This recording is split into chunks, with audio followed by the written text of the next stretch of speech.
As we start off in domination, and we're going to start off at Hell's Heaven.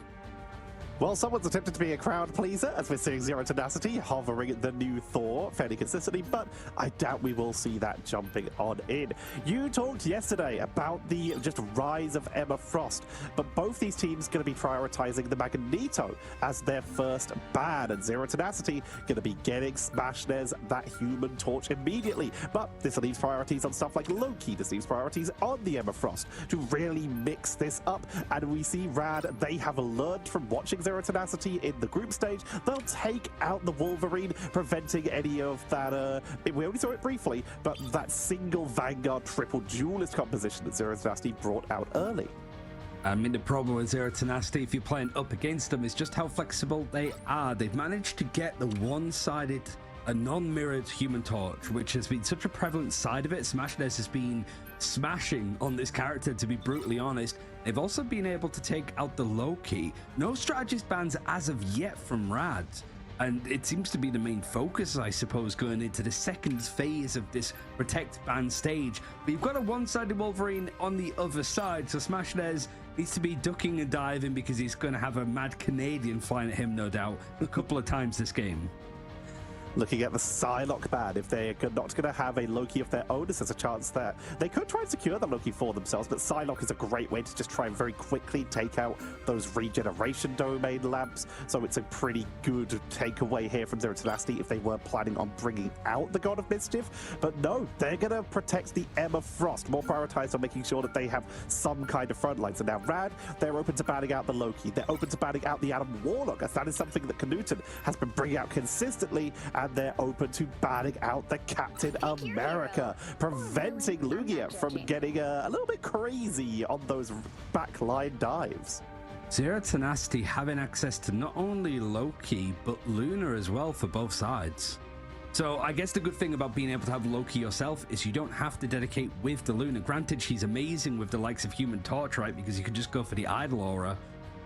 But it's a case of if you run Cloak and Dagger, you're expecting the opponent to run Luna because it's available on both sides, then you could just steal the Fate of both worlds from the opponent, not necessarily copy it across from your teammate. The Hell's Heaven is going to be the first of potentially 5 maps played out in this upper bracket game. Still a few more to grind through, but like we've been saying, it's all best of 5s here on out until the grand finals, which is going to be a BO7. So there's not really a chance for a team to I'm trying to think of the better word, but to just come in and not be the better squad. Both these teams have to earn it here, and with there being top 2 finishes in their respective groups, you'd expect as much. Zero Tenacity have that extra weight of coming first in their group. Rad have that extra weight of being the first team to take down Verna's Pro.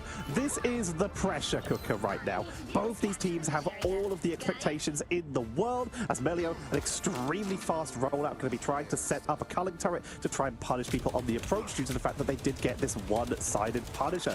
Zero Tenacity, though, they did get this Torch and then double res comp with the Adam Warlock and that Mantis. So it's pretty similar to what they have run in the past, but having to run it with the Hulk, but that does still give them an unbreakable guard. There's the pickup onto Knudsen, but a beautiful radioactive lockdown may have just saved Knudsen's life, and Zero Tenacity are able to regroup. Melio, big pressure, like you said, with getting a protect in there 5 times so far total. It's only Emma Frost that's been more of a dedication, but trust me, who actually goes down in this fight against Smashnez. Just the Inspire, increasing the amount of damage that he's able to throw down at the ground. Might not matter if he just runs right into the Punisher. Melio knows his role, his job, and when it comes to playing on this objective, switching over to the shotgun, it's just going to make his life a little bit easier. Zero Tenacity, very good at the attrition, being able to fight on the objective. Pushing on in, we're seeing Melio trying to zone everyone off the point, at least for the moment, ziplining, just to make sure that they stay a little bit safer in case anyone from Zero Tenacity was on that flank. Rad Esports taking the initial control to make sure that they have the setup. They can now create the culling turret. They can now wrap around with Naga to pick anyone off who is on their own, and they're looking for that Emma, but are immediately spotted and have to back away. I'm good to go. Melio keeping the pressure on, looking for the backline. If they can find anyone out on their own right now, here comes the final judgment, trying to get onto the Emma to meld on through the eternal bond for that extra protection, and the barriers are completely shutting this down for Melio as the Supernova is going to try to go for the turnaround, but they have to use the flaming media to disengage. Melio is taken out. Oasis on the turnaround, which is going to remove at least the damage boost from Smashness, who will go down in the counter. This is Rad in control right now, pushing on up to the high ground, and we will see the zone away. Last stand into that Karmic Revival to try and make sure that they can keep Zero Tenacity off the point. Oasis will get revived though, but they are still incredibly outnumbered. Zero Tenacity forced off the point. There's the monster hope from Luigi, trying to buy them some space. Raja is getting locked down, but the reinforcements are trickling in ever so slowly, and this banner is gonna get absolutely staggered, meaning that with 82% on the board, Rad may be locked in for the secure hit.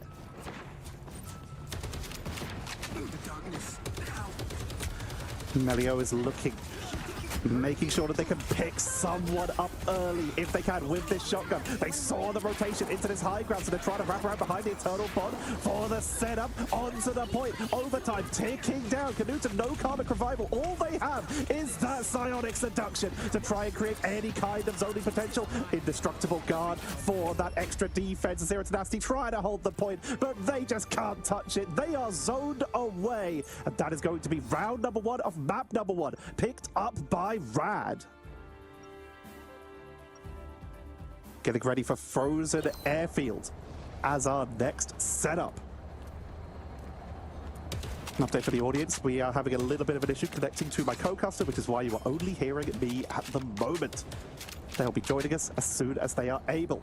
Ducky, already charged on that Psionic Seduction, so could set up for the initial engage, for the early setup, if they want to try and gain that early control of the point. And that is something that Zero Tenacity may be looking to do. If they're already zoned away, if they're already behind one map, then claiming that early cap could be a huge advantage for them to try and turn this series around. They're also going to be wanting to try and build up that Karmic Revival, and a great way to do that is to take the defensive position and try and ping people as they run their way in from spawn. Petra, I'm back. Can you hear me? I'm back! Yes, I can. My internet couldn't quite cope with the strain that I put on this and how important this first game was, but seeing that Rad was able to take the first point, I'm immediately drawn to the attention of Melio, that's playing the newly buffed Moon Knight, actually, just going for the Ankh spam play through the teleporter, and we saw a couple of these yesterday of just the dive in, take somebody from 100 to 0 very, very quickly. Granted, I think it was a different team than Rad that was going with these plays. They decided against it though, like you said, they looked for a portal engage, didn't find anyone, so immediately it's back over to the Punisher. Start off Saucy, we've been seeing someone with the Spider-Man yesterday, looking to swap over to a Venom. It's these rollout plays. If you're portaling, you can afford to be a little flexible. Psionic Seduction is still being held onto by Ducky, though a Smashness drops Supernova extremely early. They attempt to get the Psionic Seduction onto them, but Smashness just too mobile. Everything's back in order for the time being, but Zero Tenacity not able to take this point first just yet. The majority of the progression made, but not quite on the board, as the contest is going to be a strong one from Rad, and a very big dedication with the Eternal Bond being used alongside Anaya Bagamoto, a last stand, and a final judgment to just top it off. Rad were taking 0 prisoners there, Tetra. They used 4 ultimates for that one fight, and Canuten's going to bring everybody back. Whoa! The full revive coming on in, but immediately Canuten's going to be taken down. They do not have Cocoon as they used it to set this up, but they're going to try and turn this. Rajaro dropping low. Oasis trying to keep the team topped up. No other ultimates are available. Zero Tenacity just tried to take this. It was essentially a 5 versus 6 right now. In comes Naga on the pickup, gets caught on the roof, but is able to drop Oasis down quite low, but not taking them off the high ground. Luigi is trying to get into the backline for any kind of setup, but will be dropped down into bad form and absolutely wiped off the board here, and it's just more staggers. Rad have control. They're chasing them back for the containment, and this is looking like Rad's game.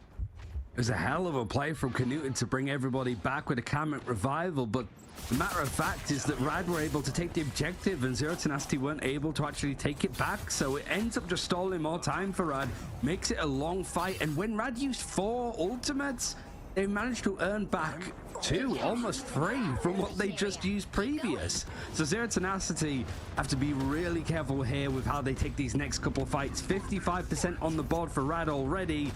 Only a couple more fights lost, and the first map is going to go towards Rad. Zero Tenacity, Supernova, like you say, just around the corner. They have Monster Hulk very soon, but if Rad get an early pickup, they're going to want to try and pull the trigger. They're dropped quite low here. Silent Seduction into that regeneration domain from Winnie to try and turn this round with Knuten already taken down on that Winter Soldier. They are starting to get staggered once again. Ducky will likely hold on to this ult unless they think they can find a pickup of everyone on Rad looking healthy. I don't know if they can make this. They're going to commit to this because Knuten has swapped to the Iron Man to reinforce in time. Lugia is going to get melted by the final judgment though as they chase on in, and Knuten just as soon as they arrive is forced to fly away.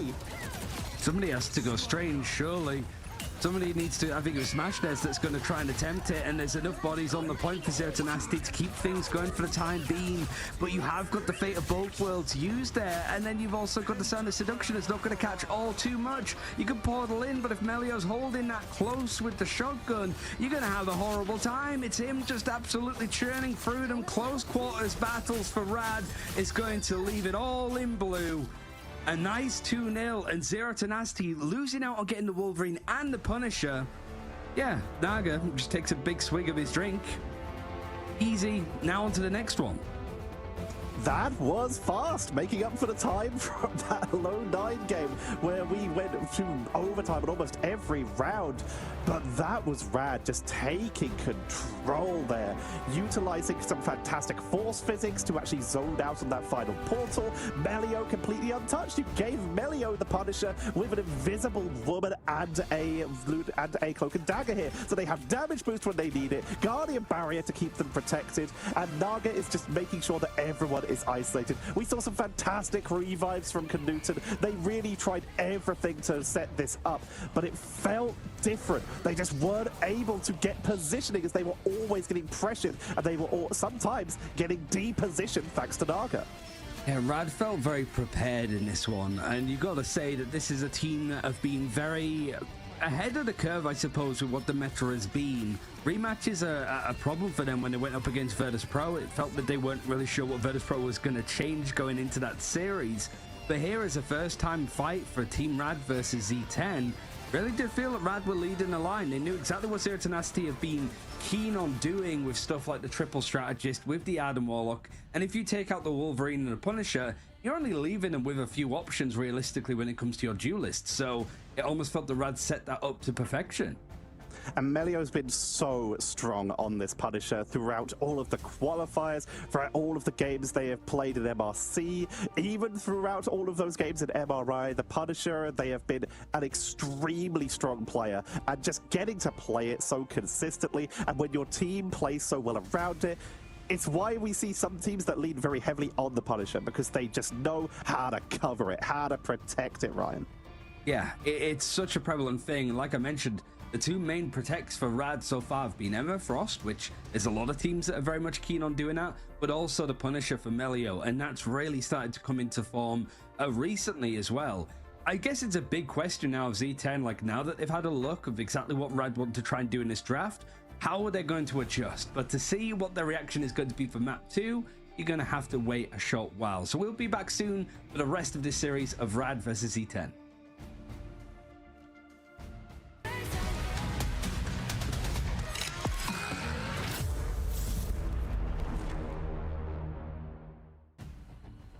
That was pretty rad. I don't know about you, Ryan, but Rad Esports coming out strong, taking a, I'm going to say it, convincing game number 1. I just glanced over at the chat and I just saw Line Pro jumping in just saying Melio was smurfing, because yeah, an uncontested Punisher just unleashing all levels of pain, and Zero Tenacity were not ready.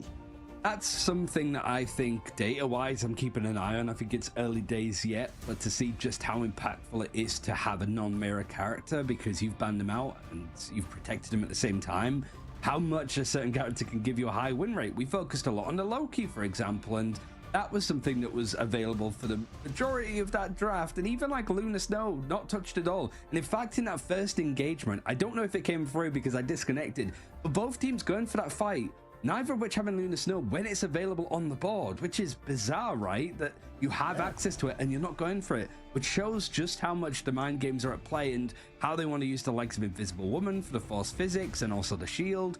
And also, of course, Cloak and Dagger, which we all know is incredibly strong right now.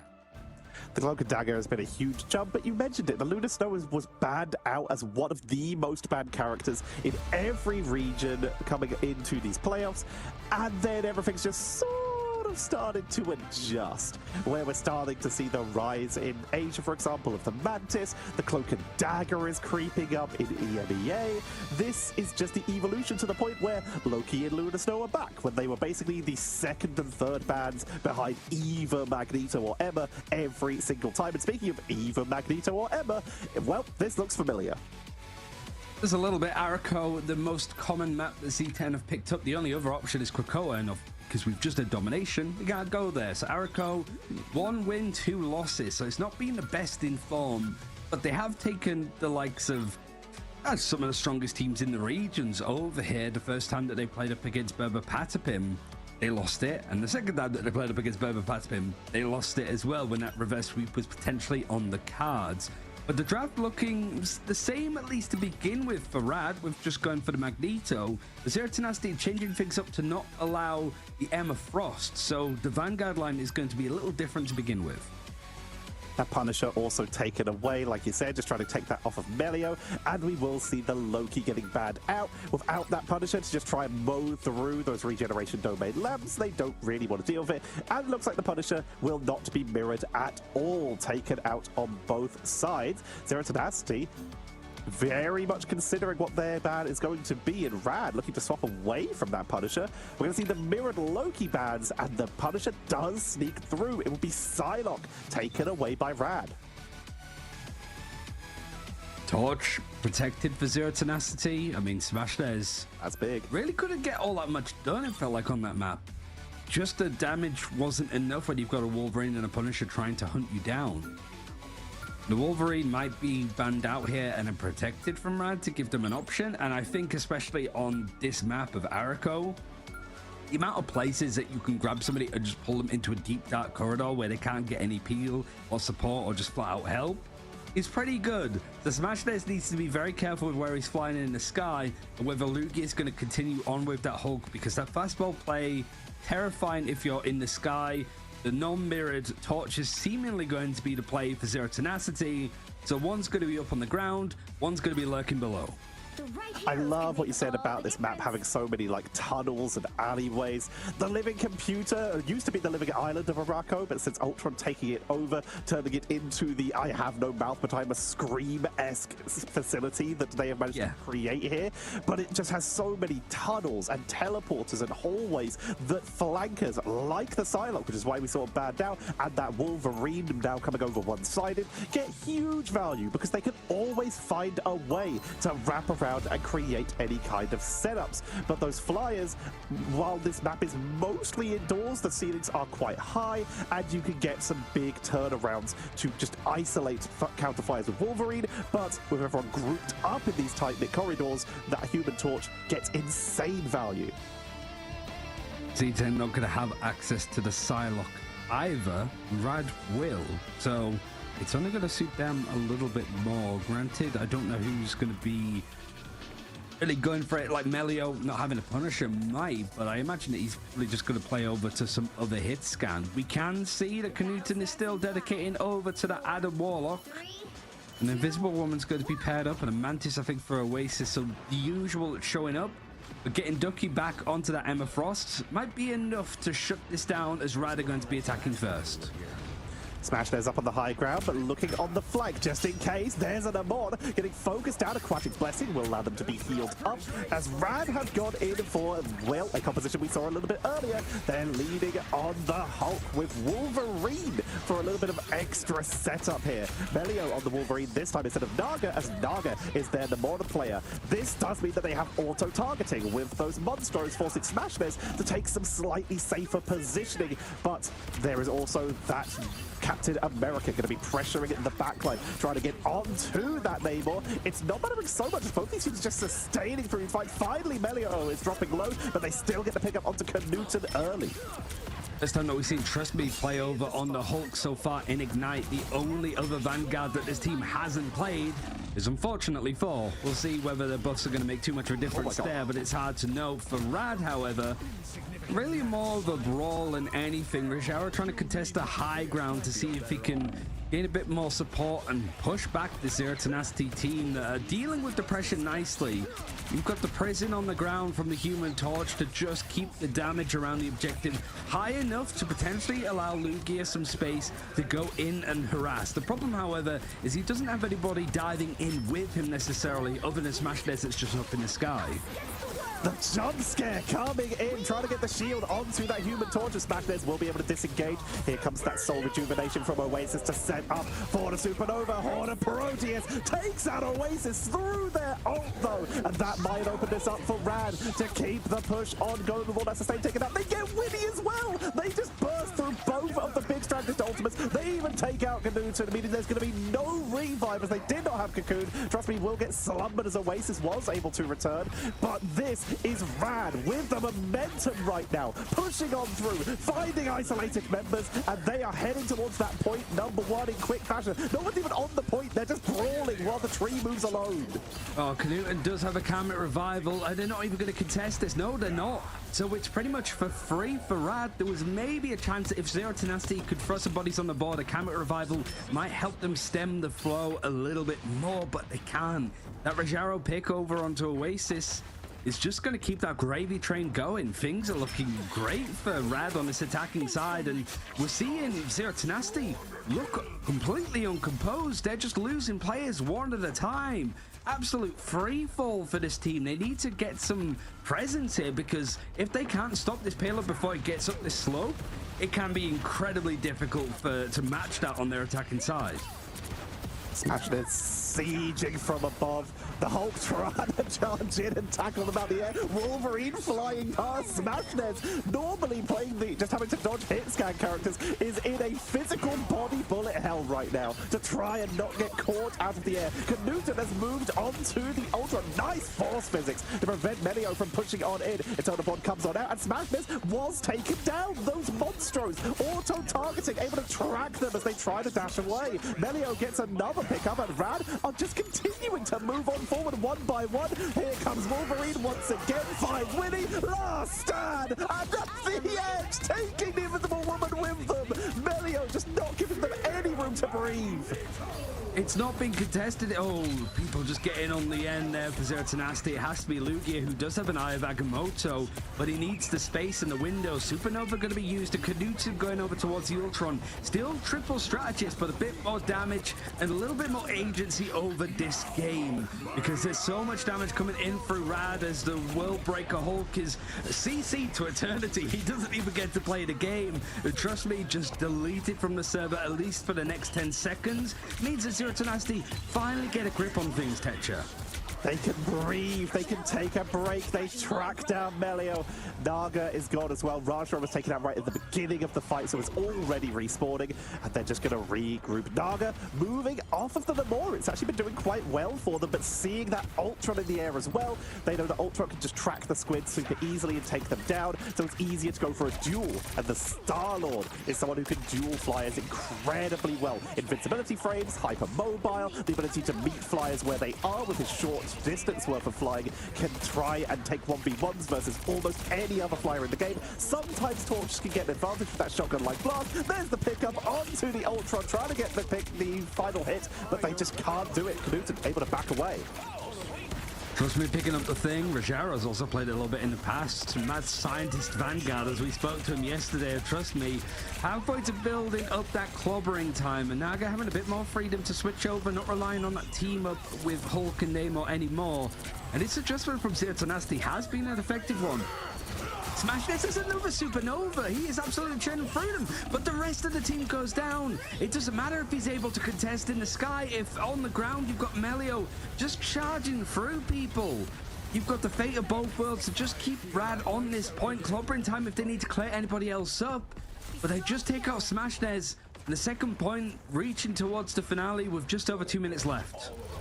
Rad had to play against Insomnia in the upper bracket finals of Group B. They looked at that and said, you know what? Yeah, good idea. And they have brought in the Wolverine being tossed by the Thorn and now by the Thing to try and shut them down. Lugia swapped over to the Thing as well to try and just lock down Melio. Stop them moving and to stop themselves getting picked off out of position. Here comes the moving from Knut onto the back line. Clobbering time comes on out, but it's going to be absorbed. Thanks to Ducky dropping that psionic seduction for to set up the eternal bond from fate. Is keeping everyone up in this fight. Knut getting chased down. Meteor M to try and find anyone up high, but they're not able to find the finishing blow.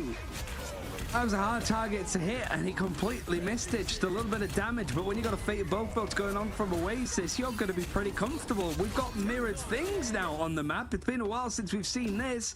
And you're just seeing the bodies from not only Zero Tenacity, but Rad rushing back into the fight. Rajaro looking to go Captain America, decides to opt against it and go back to the Magneto. They still have a good amount of time. They still want to play around some of these elements. And Melio switching away from the Wolverine is now going to be on Psylocke and has a Dance of the Butterflies pretty much ready to go. Is there any defensive strategist ults ready to go for Zero Tenacity? You've got the Rage of Ultron to be in use, but that's about it, Tetcher. And they won't get to use it if they're picked off. Knuten getting a bit dropped quite low. Smashness with that supernova is the only one who survived that as Melio cleans on up the Galactic Legend to force everyone to group up in cover together, and then Melio takes the advantage. They didn't even use Straggling Prison for that, which means now in this incredibly difficult to push final point where the spawn door is right next to the objective, Straggling Prison into every bit of damage they have left, and the Total Bond's about to come in. They have already set themselves up to push on in, and Zero Tenacity are already running out of bodies. The card is creeping forward, but they do have bodies. They swap into the Venom to try and buy time. Knuten has already been taken down once on this Adam Warlock to try and get them the revive. Soul Rejuvenation, Blast of Mirage to try and burst through these defenses as Zero Tenacity are not living up to their name at all. They are tenacious. They refuse to give an inch at these final few meters. It's really a case of that strategy from Zero Tenacity working out, but the fight's not over yet. Supernova's going to be dedicated, trying to go for the Star-Lord, who's able to sneak out. Smashness now catching over on Naga and Melio at the same time, means that this overtime stall is going to be it. Doctor Strange, I think we've seen all of the Vanguards outside of 4 in play in this round alone, Tetcher, with that portal play right at the end, because you've got Lugia moving over towards the Venom. You had both the melee tanks too. Good grief, if you wanted an example of a hero shooter switching characters as consistently as you can to try and counter the opponent, look no further than that round, because good lord, Tetra, we saw a lot of characters hit the server then. In that last push alone, we saw Lugia swapping onto the Venom from the Thing because they realized that they just needed extra speed to get to the point. This is a classic strategy. Just pick the fastest rollout to make sure you have bodies, and of course Symbiotic Resilience makes you incredibly hard to take down. But Knuten, he went an opposite route. He put trust in his Vanguards to make sure that they hit the point first and went for Adam. Because if that fight had lasted long enough, there was a chance they could have charged a Karmic Revival to elongate it even longer. They did not need it. They were able to hold through that portal just thanks to reinforcements. But Rad, pushing almost all the way to the end, is going to be an incredibly difficult feat to match. Look at this change up though. You've got Melio moving over towards the Ultron, the Psylocke. Not protected over on the side of Rad. They banned it out to make sure that they couldn't see it on Zero Tenacity's side, which I think makes sense. You've got the torch that was saved as well, so it's a tricky one to say the least. Lugia, I wonder if he's still committing to the cause, but you've got the Thing, Emma Frost as your lineup. There's not really many barriers to rely on, and Knuten considered switching over towards the Bucky a little bit earlier, but moved back over to the Adam Warlock. They'll be using it straight away on this attacking side. They do, of course, have that embattled leap. He has his street charge. They can try and set themselves up for a bit more of an aggressive charge play. We'll see how well this does work out for them. They are running a double strategist here with Luna Snow and the Invisible Woman. So the Thing is going to get Fantastic Force, Guardian Barrier, and potentially a Snowflake throughout these fights for that Idol Aura. This is going to be a great opportunity for Zero Tenacity to try and just maximize the use of the Thing. And nice using the boost to get up to the high ground, but Naga is yet to be contested. There we go, Bionic Hook to try and focus them down. Has used Sonic Stealth, will get chased down and picked off by Knuten. Because finding these picks is going to be important, but Rad doing a really nice job of just stalling this objective. Literally just on the point next to it. And trust me, winning that fight against Knut means that even though the numbers are the way of Zero Tenacity, that objective, the Colossal Groot, is not going anywhere, actually. Now it's starting to move back as Rad have to surrender some space. Amelio's trying really hard to just survive. Him and Naga are going to have to back out, and you can sort of see one player over on the side of Rad a little bit deeper than anticipated. I can't work out who it is. It's Rajaro, of course, on the Captain America. He goes down, so it's a 5 versus 6. Portal coming in, Naga into the backline, does yet to have that dance of the butterfly. Yanti Street Charge coming on in, Bionic Hook once again, and it feels like Knut is locked in on this with level 1 Crook taken down. Here comes that dance of the butterfly, but everyone is grouped up. There's a fate of both worlds, and they're going to try and push on in towards this point number 1. This is Zero Tenacity trying to turn this game around, and they are looking brilliant right now. Meteor off the ceiling, an indoor room means you can make plays like that, crack and impact. Knut wants them, wants Melio. Sorry, I was distracted at the fact that I think Knut is wearing a tiara. Can we get his perspective again and just look into the right-hand corner? That's taking all of my attention. Look at that. You saw it for a glimpse. Oh, but it's still not really going anywhere for Zero Tenacity. Not quite the princess that's gonna storm the castle, potentially. Rad's defense is looking a little bit too much to deal with. And now you've got level 1 Crook over on the Mantis. It's just going to sit back, and a lot of pressure goes onto Naka to be that sole duelist to work with. Rajaro with the Eye of Agamotto just sitting for a good opportunity, and there's not many barriers that could stop him. Smash Nez looking for the opening. Here comes that Eye of Agamotto. Like you said, no one has done Yanti's recharge for the follow-up. But it's not going to stop Rajaro from getting a huge blow-up. Lugia trying to save their team with some crowd control, but that is going to be Zero Tenacity wiped off the board once again. And Rad have them locked in here on this point number 1. Look at Zero Tenacity's ultimates, though. They have Silent Seduction and Supernova. Very nearly have Clobbering Time, and they're about halfway towards everything else. If they want to make a play, they could do so now. They've already taken down Naga, and they could just try and hyper commit to this. And that's the one player with an ultimate on the side of Rad as well. So Naga Dance of the Butterflies is going to be a little bit belated, but it could be perfectly timed. So Zero Tenacity now, Psionic Seduction might be the way that they want to start this engagement. You have to try to get as many barriers out the way as possible. No, it's the Dance of the Butterflies in the corridor that's going to connect onto multiple players. Invisible Boundary a little bit too late to keep Knut alive and going. And when you have the Supernova just honing on down, damage boosted, and the dive down to ground, Zero Tenacity relying a lot on the support ultimate. The strategists are really keeping things going as much as they possibly can. And Ducky now, is there any follow-up off the Psionic Seduction? The Eye of Agamotto is actually going to come in from the other side. I think Rajaro going for the portal to just cut them off completely. And Zero Tenacity scrambling to try and get this map choice of theirs going. They have enough bodies to just keep themselves on the point, but Rad now taking control of it yet again. Overtime beckoning down, and it's really going from bad to worse. Rad double up at the points in this best of 5. They go 2-0 up. Wonderful play by Rad there, taking full control, a hyper-aggressive push in earlier, being able to just smash through those early setups, and then on the defense, not going for the Wolverines that we've seen them bring out before. They just stick very safe. They just go for maximum sustain, a little bit of backline. Right, we talked about how strong Psylocke is on this map, and they used it to great effect. Psylocke plus damage boost, triple strategist, keeping the front line topped up. Melio's pinging people from the sky. It is just a very safe setup for Rad that worked beautifully. You see how much healing Oasis was able to do. I think they were almost exclusively on the Mantis, and they're putting out 30k's worth of healing in a game like that. Smash there's topping the damage as you sort of expect, and it's just not really enough to actually keep people going. It's so much that's being healed up by Rad, and it means that they have the support ultimates aplenty. The strategists are just never really stretching too thin when it comes to some of those bigger bits of cooldown. And here, like Rad, really setting the pace here. Like, they've looked really good throughout this tournament, and winning up against Virtus Pro is a hard thing to do. It wasn't necessarily the best look from them from that upper bracket final in groups, but honestly, they've bounced back really well. They really have, getting a full recovery here. They ran that Namor in game number 1 and then adjusting it when they saw their opponents were leaning a bit more heavy on flyers. That was just beautiful. Understanding how this map works when you have a roof in certain maps, like the doorway into Symbiotic Surface or here on Araco, you can capitalize. You don't always have to just try and hit walls or floors for strategists. If you have someone like an Ultron or even another Torch or even an Iron Man in the sky, then getting quick blow-ups can give you a very good turnaround potential to give your team some freedom, because you're no longer being hit from above. Ultron's sitting there trying to snipe your backline. Why not throw a meteor at him? He might like it.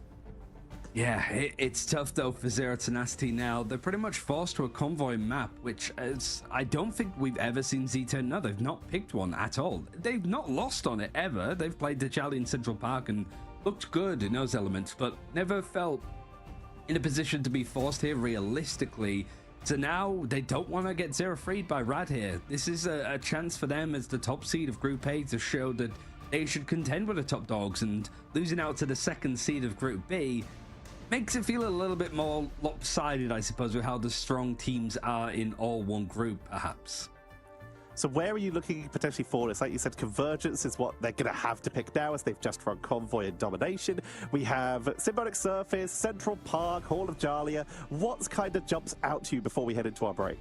It could be either or. The Central Park that we saw yesterday, I think, over from Z10 was solid. Smashers, if he's allowed Torch, he's going to have a field day. But Horza Djalia 2-0 for them. We're just going to have to wait and see, I think, to see exactly what it is. But we know the game mode, we just don't know what map. So we're going to take a break, and shortly we'll see where this next round of this best of 5 is going to take us. So we'll see you in a few.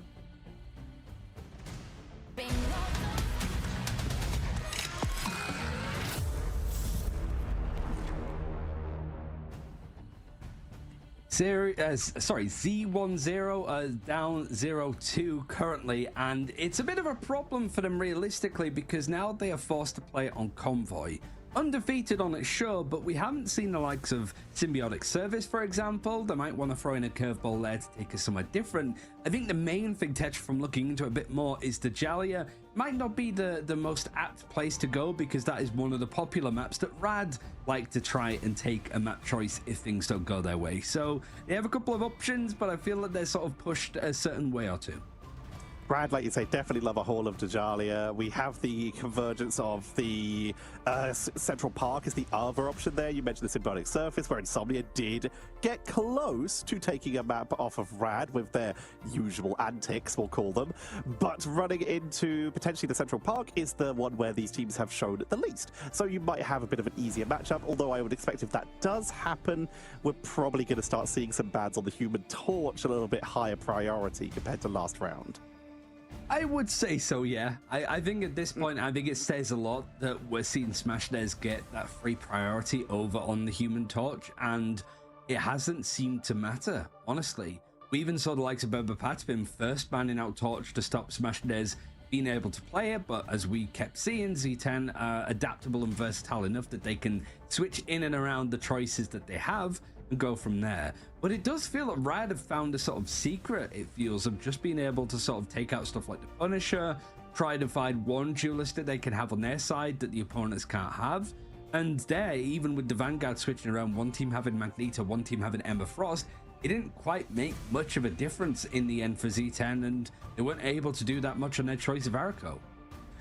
Rad showing there for starters that both of the duelist players can play Wolverine, because when they had the Punisher, it went over to Melio. When they had the Human Torch, it went over to Naga. But they were just ready to adjust when needed to set themselves up. We saw an Ultron, another character who would do very well if we went to Central Park, coming in from Melio earlier. The duelists on the side of Rad have flexibility, and they do, like you said, seem to target one really powerful duelist and adjust from there. Z10 have tried to make a lot of noise, Smash said in the interview yesterday, to keep remembering the name, that this is a team to keep an eye on for, and they're coming to win it all. But unfortunately right now they're facing up against another strong team that's trying to make a statement in the other group and failing, and down 0-2. Loki actually being the first ban out from Rad is a pretty interesting one. And feeling the pressure, Zero Tenacity aren't going to try and take out both Vanguards or try to take out anything more. They're instead going to, I mean, at this point, probably save the Magneto. No, looking at that Human Torch, we talked about the priority on the Flyers. This does mean, though, that in theory, Rad could go for a heavy Vanguard ban set. There we go. They lean away from the Torch. They realize that just one of them might be priority, and they do prioritize Magneto over the Emma Frost, where they could have set themselves up for a mirror. With the risk of Flyers in the game, and also the potential for Psylocke sneaking around in the backline, we're going to take away that Lunar Snow. Getting that Idle Aura onto anyone like a Human Torch in the air or a Psylocke on the backline means they can stay sustained while you continue to heal your frontline Vanguards. Mirror ban coming out as we get into, I guess, this sort of stage 2 of it. Torch versus Cloak and Dagger. Rad sort of going back to that old playbook that they had over in the group stages, of maybe going for a triple strategist ban. And against Zero Tenacity, when you know that they like to run triple strategists themselves, might not be a bad shout. It, in fact, even forces out the Protect over Invisible Woman, which means that the Mantis is going to be hit. So surely there's no chance for Zero Tenacity to run Knuten playing either Ultron or Adam Warlock here when you don't have that Inspire. It would be a little bit more difficult for them to do so, like you say, without that damage boost. However, with Cloak and Dagger removed as well, they don't have that, but there is one alternative. The Storm. There is the damage boost from the Goddess Aura, where they could try if they wanted to. We saw Lone 9 lean quite heavily on the Storm earlier, and with the fact that Zero Tenacity did not get the Human Torch ban down against them, if they were watching the games earlier, there is potentially some inspiration that could be taken there. But we're starting off with some standard pickups here. We're getting Knuten back on that Punisher, and then some less standard pickups on the Hovers. Smash this, though, realizing that they once again have that Punisher. Backline defense is important, and looks once again at the Namor. Rad, however, no team having access to Loki, they're able to protect Luna. They've got a good amount of healing output. You've taken out so many strategists on the other side as well, so a little bit scary, I think, for Z10. They've had to show a lot of different looks, and granted, this isn't elimination. They're not playing for their lives so far in this tournament. It is about setting themselves up nicely in this playoffs, getting to that upper bracket final with a chance to play either Berber Patspin or Virtus Pro, which is going to be the series after this. So if you haven't earned that magic skin, you can just leave us playing. We've got plenty of good action to go on, and this series could either be a belter with a potential reverse sweep for Z10, or a very quick one as we move on. But Rad 2-0 up, Zero Tenacity taking us to Central Park. They had a really good showing yesterday, but it was a lot of focus that went over onto the Torch, which is not really going to be available for them this time. There is a Torch available, but only one-sided, like you say, but it's not going to start here, as we will see Smash. There's no going onto their Torch. They start off on that Ultron, so they are going triple strategist with the Rocket Raccoon Invisible Woman, just going hyper protection on that Punisher, and being able to use that Guardian Barrier to keep them alive, and having that Battle Rebirth Beacon, the BRB from Rocket, to revive someone in the fight means you can go for an aggressive defense. Rad, though, already on flanks. They've got Star-Lord, they've got Ultron. They are constantly going to be above you, causing issues, and if you look up, Rajaro is going to be running you down from the ground. They are on that Captain America, and already it's the double, it's the triple, and Rad are pushing through this. That Battle Rebirth brings back one, but it's not going to matter because the whole team's getting taken out. Felt that Rad actually made the adjustment expecting that they'd run into an Ultron and a Torch. That's why Naga's over on the Star-Lord first, but was just going to be Ultron in the air. That's all that they had to deal with. Lugia actually swapping over towards the Thing, so you've got the Groot and the Thing as that main Vanguard line. And the Skies held down from Melio.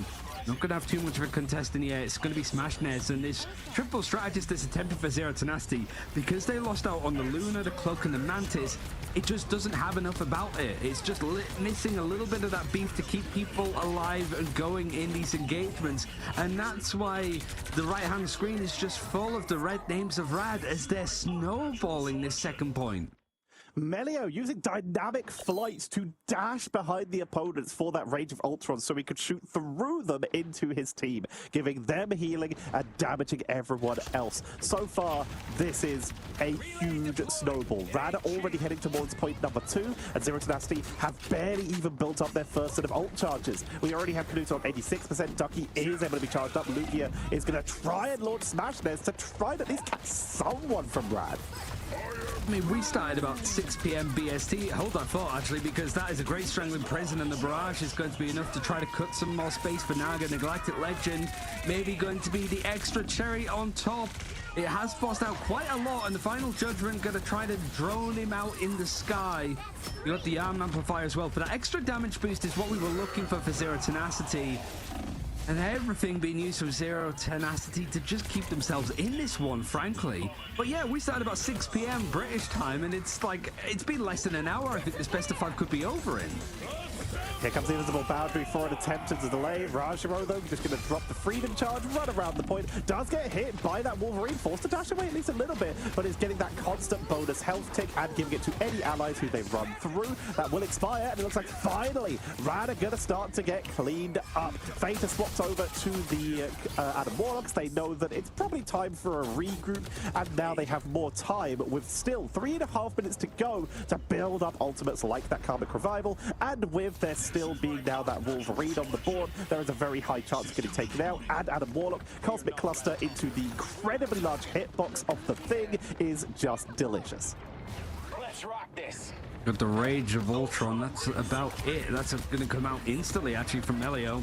See if it could break some of the terrain and get people low, and it has set up Croc to actually get a pick over onto the strategist on the other side. Combination is incredibly strong, and usually you sort of expect to see a lot of these like ultimate combinations here. Really, it was just the Rage of Ultron allowing a bit of a go push for Rad, and Zero Tenacity not having enough, not having anything to deal with this. It hit the second point with probably a lot of time on the board, I think, Tetra. Yeah, 4 minutes. 4 minutes to go. The chase down. Melio is playing one of the most aggressive Ultrons I've ever seen, and their map awareness is constant. They are more than happy to use dynamic flight to dash past and behind opponents, but then you'll always see them turn around. They just protected their backline because they knew it was time to turn around. What a slumber in there onto Knut, but the whole team is grouped up, so they're able to stay up in the early parts of this fight, meaning Rajaro is going to be the one who's dropped incredibly low. Final Judgment from Knut takes out Naga in the air, and it's finally Zero Tenacity once again burning multiple ultimates to try and take this fight, but Naga returning thanks to the cocoon with that Galactic Legend, looking onto the backliners, chasing deep into the doorway, and the healing output is just not enough. Invisible Woman will stealth away back to their team to try and get out, but Winnie falls, and while all this is happening, Rad took control and have once again continued their march towards Dracula's dining room. That is crazy that they use Yarn Amplifier, they use Final Judgment, they use Strangling Prison and Last Stand, and it's not enough. Rad, they've managed to sort of, I think, break the formula here. There's just not enough sustain for Zero Tenacity with the strategists that they have on the field. Lugia and Ducky just having to brawl this out, and Wolverine, they want to try and fight in these corridors and fight a bit close quarters. But even if they do get the picks, the Karmic Revival is going to bring back 3 different players, so Rad are going to keep this one moving. Clobbering time, they're able to avoid it, but they're chased down by the Rage of Ultron. Pushing on through. Rocket! Run, Rocket! He can't get away as they force their way forward, taking out the Bagots, taking out the Wolverines. It's Invisible Woman trying to run from spawn to touch this car, but with 3 bodies on it, the Squirrel marches on home. That is Rad with the triple cap, and Zero Tenacity teeter on the edge. The funniest thing is that even though that was pretty dominant from Rad, that is probably definitely not the fastest time that we've seen set on Central Park. I think Zero Tenacity might have even beat it yesterday when they went up against L9, I think it was. But here it's a tough old time. Even Pep, sorry, it was that they were up against. So yeah, Zero Tenacity really just down in the dumps, it feels like. Nothing seemed to connect on what they wanted to do and approach on this map. And again, to reiterate the bans, you're missing out on Loki, Luna, Cloak and Dagger, and Mantis. Your backline is just trying to keep afloat. Invisible Woman was forced to be protected in the end because that's needing something to rely on, and ultimate to just out-sustain some of the damage is important. But honestly, it's just not enough. Look at the like healing that's been done actually from that backline. We saw them play a little bit over on the Ultron to begin with, but it was a quick changeover, and Rads were very prepared for it no matter what. Rad setting themselves up for the defense, have not adjusted the majority of their composition, sticking with Melio in the sky, keeping this Adam Warlock as it did them quite well later on in the matchup. And Zero Tenacity, we did see them hovering at the thing. They are still going to try and commit to this, meaning we will likely still see this Wolverine. No, they swapped to the Groot to try and create an opening that way, meaning Knudsen is going to look to be trying to pull people out of the sky. Yeah, Smashness is on Jeff. He still has Torch available to him, right? It's the other side that the ban came through. It was Z10 banning it away from Rat. So he has that option available to him, but I guess he's just worried about being taken out of the sky. But it's going to be a ground battle, and it's a pretty stressful look in this match. There's trying to keep everybody going, a little bit more of a brawlier composition for Zero Tenacity this time. Trying to play around the Emma Frost and also the group for Ducky. But there's so many like high corridors, open skies that Melio wants to rain hell down from. And he's not afraid to follow them into these like deep, dingy corners of the map and still able to find the picks. Zero Tenacity are playing grouped up. They're just using the maximum AoE healing they can find. Invisible Woman, Pierce healing. Rocket, Pierce healing. Jeff, Pierce healing. They're trying to just stay together. But while that happens, you don't pierce backwards. Melio is always behind you. Rage of Ultron, keeping the team topped up, and the invisible boundary will likely allow Zero Tenacity to at least sustain through the early part of this fight. But once it's down, Galactic Legend into the backline. They're moving beautifully to try and avoid this Kraken impact, to look for a turn around. Will force at least a little bit of consideration. Is Jeff comes on out, and I don't think Smash. I think Smash has definitely got two. He's making this way to the end. It's the spin, but Diamond Form Emma's able to get back away, but they're able to take down level 1 Crook, who will get revived by Fate. So this is a happy fight for Rad to be fighting on. 33% made onto the board, but not really much else for Zero Tenacity. If they take this fight, it's been stalled out a good amount, and Melio starting off this engagement with a Rage of Ultron is very close to having a second one that could potentially cap out this fight.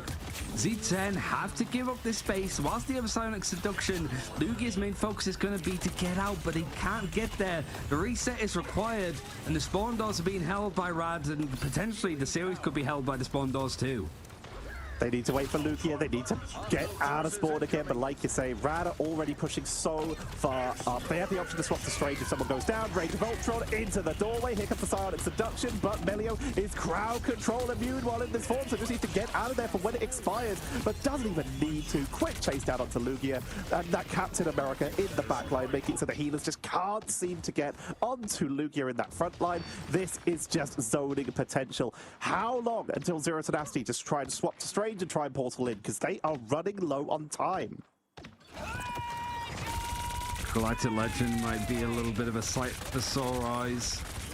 Just to make sure that Zero Tenacity are forced into this position. Kraken's impact is going to be used to just create, honestly, a bit of space. Naga, you can see, is just still trying to be a little bit more annoying. And no people are able to get on the point as of yet. Zero Tenacity dedicating some pretty big ultimates now. The third one as well with the arm amplifier to try and keep this going. But there's no picks that are forming. In fact, it's them that's going down. They lose Winnie that has the invisible boundary. And now 40 seconds left for Zero Tenacity to get something going. Need to worry about the Jeff ultimate. We'll have to see if he's managed to connect some people, but he's able to catch one. And even if it did lead towards an elimination, the counter revival's going to bring people back. The Strangler Prison thrown up into the high tower to try and catch people as they're being resurrected. But yet again, no follow through from Z10. Ryder set this up perfectly with 15 seconds left and overtime force is required. I don't know if it's going to be available. Rad are locked down. Oasis swaps over to the Strange. Someone needs to make sure they can keep a body on this. Portal comes out. They will touch in time. It's last ditch effort, last chance saloon for Zero Tenacity. Kraken Impact comes on down, but Willie Newton and Oasis are wiped. Melio has so much map awareness to catch people as they come on through. No one is close. Oasis already back in spawn, trying to make it back through their own portal, but it's just not happening. And Rad move on in this upper bracket, and that was strong. Rad are back. It's a big statement. Yeah, maybe it's not the same sort of statement as 2-0 in Virtus Pro was, but the fact that they're able to go and have a good showing against the Z10 that haven't really put a foot wrong at all, it seems like so far in Ignite, says a lot. Again, this isn't just like a throwaway result. You have to be solid as a team to be able to win on all the different game modes, to win out a 3-0, especially when 0-10 have had the choice of map for the last 2 rounds in a row. But it was just a perfect execution, I suppose, of what that draft phase was. It's Zero Tenacity, they have a lot of tricks to rely on, but if you're able to just starve out 4 different strategists, there's only so many directions that you can go with. The torch was available for Smashnez, but he wasn't able to ever pick it realistically with the compositions that they had available.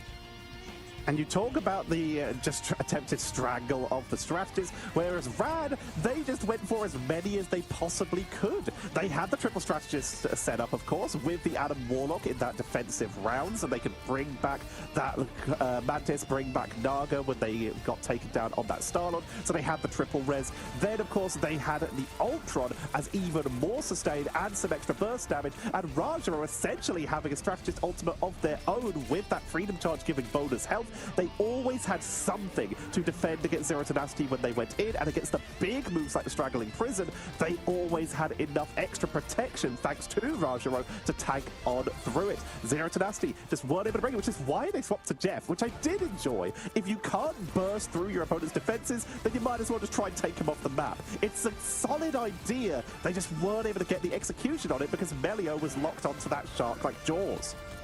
It's not only the result or even how some of the maps went, I think it's just the style of play that we saw from Rad.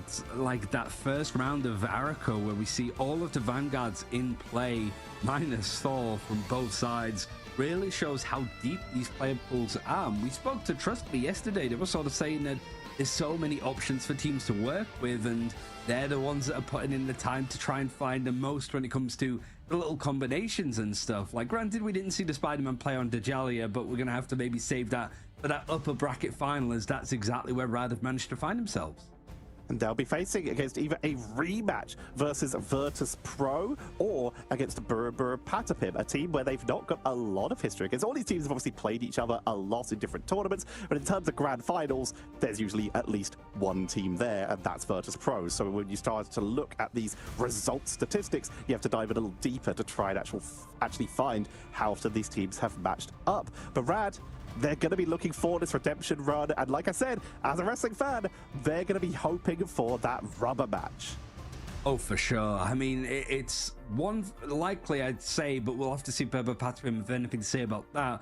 We should have an interview soon with some of the Rad players, and ultimately, Tetra, I think, what are the main things that you'd want to even ask them? Because it does feel like, for me, the main thing is, have you managed to work out how to beat Z10 and to really just sort of gun down their incredibly flexible, diverse hero pool depending on what the pick ban phase is? This is the first time that they looked a little bit flustered, I'd say, for Zero Tenacity.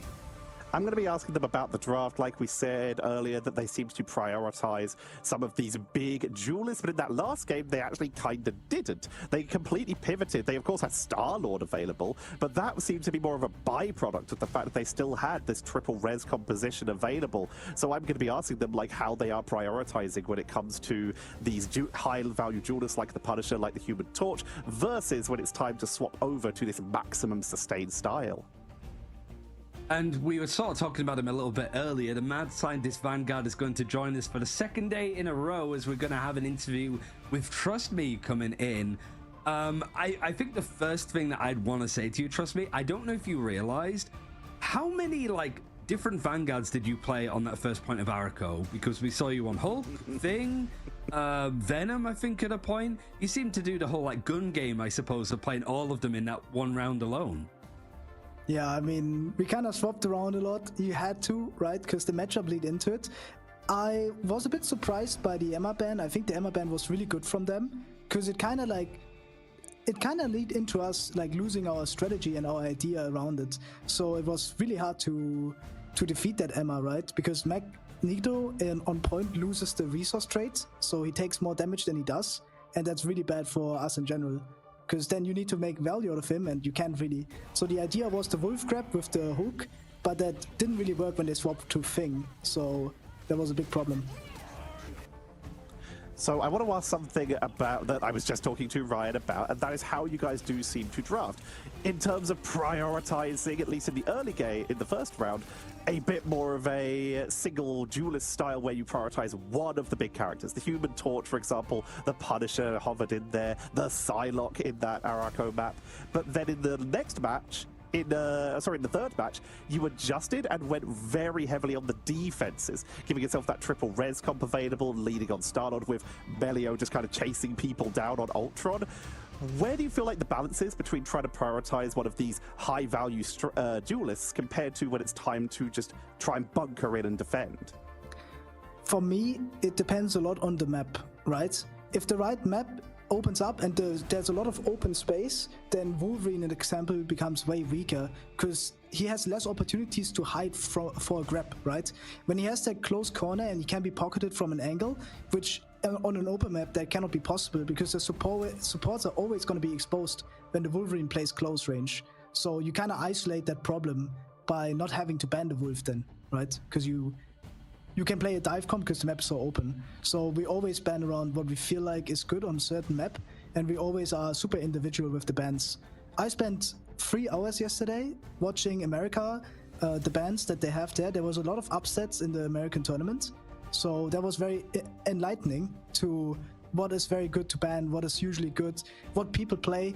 A lot of things also lead into what you think the opponent is strong at. Like, we know our opponent is strong on Loki. That's why we banned Loki first, because we had that thought that as a last savior, they might save Loki first, right? Since they did that in the past against Patapin. So we wanted to throw them off with that and maybe catch them off guard because they're like so sure on the idea they're gonna get Loki safe now because we always ban tank first, but then suddenly we ban Loki first. And it like throws them off a lot. And they had the 2 strong tanks open, Magneto and EMEA, but they couldn't really play them because we just like had really good bans around it. I wanted to speak about that last map's bans as well, because you went for what? Loki, Luna, Cloak and Dagger, Mantis. And Z10 are a hard team to draft against because they're so flexible.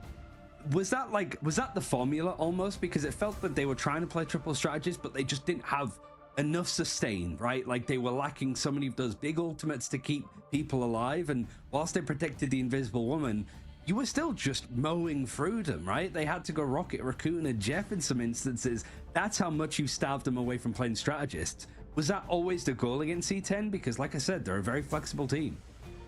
Not always. If the map is not that open, then you cannot play the Ultron comp, and then the entire strategy falls apart, right? It's the fact that they have supports that have to play in the open against the dive composition, because otherwise the Invis don't get value, and then they can never make any progress because they can never walk up, because our captain will just instantly contest everyone. So it's like the fact that the strategy is good on that specific map, why you play it, right?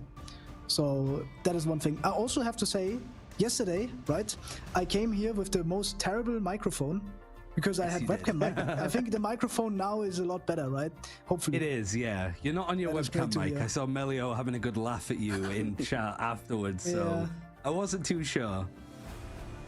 All right, let's look ahead to the future. You are now in these upper bracket finals, meaning you are essentially 1 game away from the grand finals if you can beat either Virtus Pro or Burberry Patapim. I feel like this is going to be a really obvious question to ask.